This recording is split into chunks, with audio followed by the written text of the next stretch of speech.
Sakalayan gunarnavasya Vande Guru Sri Charanaravindan.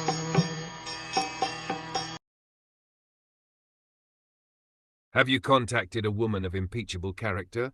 Or have you not properly treated a deserving woman? Or have you been defeated on the way by someone who is inferior or equal to you?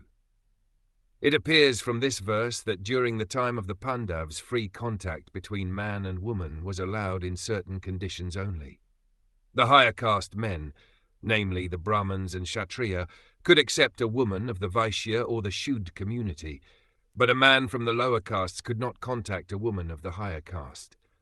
Even a Kshatriya could not contact a woman of the Brahmin caste. The wife of a Brahmin is considered one of the 7 mothers, namely one's own mother, the wife of the spiritual master or teacher, the wife of a Brahmin, the wife of a king, the cow, the nurse, and the earth. Such contact between man and woman was known as uttam and adham. Contact of a Brahmin with a Kshatriya woman is uttam, but the contact of a Kshatriya with a Brahmin woman is adham, and therefore condemned.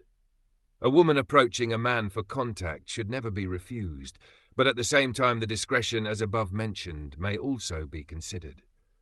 Bhim was approached by Hidimbi from a community lower than the Shud, and Yayati refused to marry the daughter of Shukracharya because of Shukracharya's being a Brahman.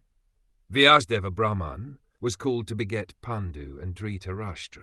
Satyavati belonged to a family of fishermen, but Parasha, a great Brahman, begot in her Vyasdev. So there are so many examples of contacts with women, but in all cases the contacts were not abominable, nor were the results of such contacts bad. Contact between man and woman is natural, but that also must be carried out under regulative principles, so that social consecration may not be disturbed or unwanted, worthless population be increased for the unrest of the world. It is abominable for a Kshatriya to be defeated by one who is inferior in strength or equal in strength. If one is defeated at all, he should be defeated by some superior power. Arjun was defeated by Bhishmadev, and Lord Krishna saved him from the danger. This was not an insult for Arjun, because Bhishmadev was far superior to Arjun in all ways, namely age, respect, and strength. But Khan was equal to Arjun, and therefore Arjun was in crisis when fighting with Khan. It was felt by Arjun, and therefore Khan was killed even by crooked means. Such are the engagements of the Kshatriya, and Maharaj Yudhiṣṭhir inquired from his brother whether anything undesirable happened on the way home from Dvarka.